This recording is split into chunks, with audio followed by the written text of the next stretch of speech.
many times they were often too proud to accept helps. Times have changed.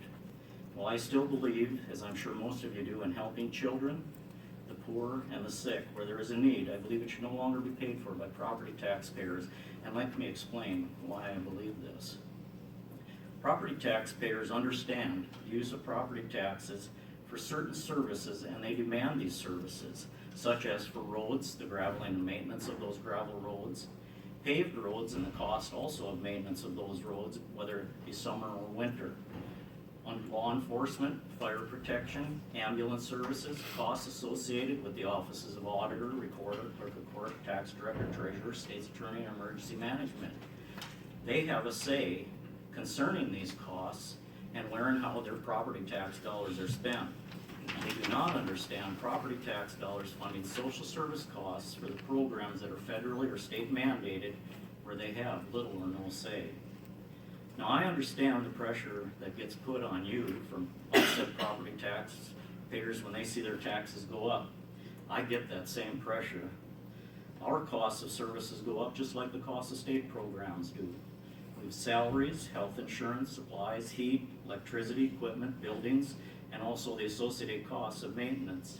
And as local county officials, we can explain to our constituents why these costs increase, because people understand how their own personal costs have increased. There is also an inequity across the state that was explained earlier with property taxes funding social services, of which I know that the Association of Counties has presented to most of you before.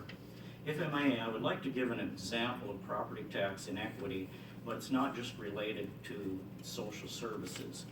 My mother, who is 93, lives in an apartment in our small town of Bowden.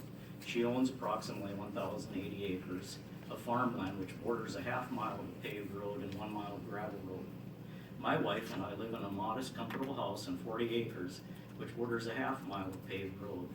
My mother paid 13 times as much in property taxes as we did. Yet other than the road difference, my wife and I have the same or more demands on local services. And just a note on that, I do pay, I don't farm,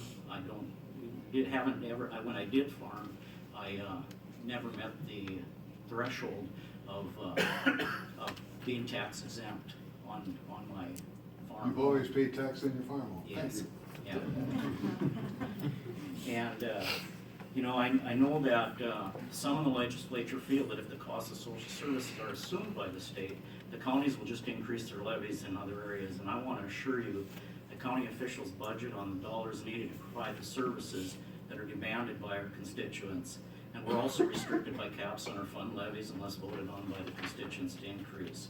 If the state assumes the cost of social services, it removes that 20 mil levying authority by the counties for social services.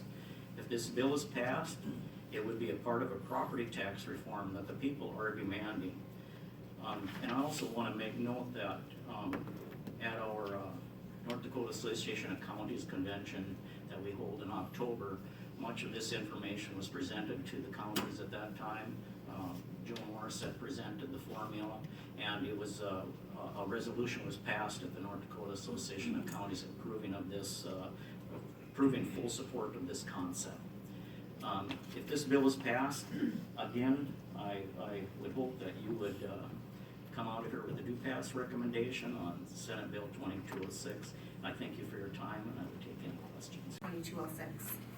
As county social service agencies, we are tasked with the duty and the responsibility as a designee of the Department of Human Services in delivering social services to the citizens of North Dakota. The programs administered by the counties are federal and state programs administered in compliance with federal law and state policy. Examples of the core programming delivered by county social services include children and family services, which includes child protective services, foster care case management, early childhood licensing, foster care licensing, and related services. We also operate economic assistance programs. We do determination for Medicaid, Medicaid expansion, child care assistance, the SNAP program, the low income heating assistance program, TANF, county general assistance, indigent burial programs, and other income-based public assistance programs. We also administer adult services. We make determination of SPED, expanded SPED, and waivered services for their eligibility and coordinate social work case management services for those in need. In addition, counties may provide a provision of agency QSP services or qualified service providers, providing direct supportive services to the elderly and disabled citizens in their homes. North Dakota County Social Service Agencies have a strong history of accurate, timely, and effective delivery of social service programming to North Dakota citizens. And this is evidenced by the performance on federal and state reviews, audits, and through federal awards. We are very proud of the services that we provide to North Dakota vulnerable citizens as we strive to meet our community's need. Senate Bill 2206 would allow counties to continue to provide quality local services to North Dakota citizens. At the same time, Senate Bill 2206 recognized the fiscal burden that the administration of social services has upon property tax. I would agree that property tax is not the best fit for this type of service. However, it's imperative that services be accessible and delivered near our vulnerable citizens. Therefore, it's my belief that county social service financing can be a successful part of property tax reform as long as there is a balance between local service, local responsiveness, accountability, innovation, and funding. By shifting the burden of the administrative costs associated with county provision of the state and federal social service programs, a long-lasting property tax reform can be provided. A reimbursement formula based on caseload will reimburse counties for service provision. This will fund counties for actual services provided. In essence, Senate Bill 2206 is a block grant to counties to administer local services. Each county will have the responsibility and duty to operate and provide services within the parameters of their fiscal distribution. In addition, through semi-annual payments to counties, it would eliminate duplicate transactions between the Department of Human Services and counties. And I would like to elaborate a little bit on that. There are numerous transactions that happen between county social services and the Department of Human Services every month.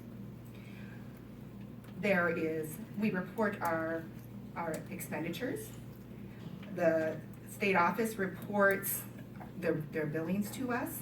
It involves the state office staff, the county social service director, any administrative staff. It involves the county social service board, the county commission, the county treasurer, the county auditor, and back to the Department of Human Services.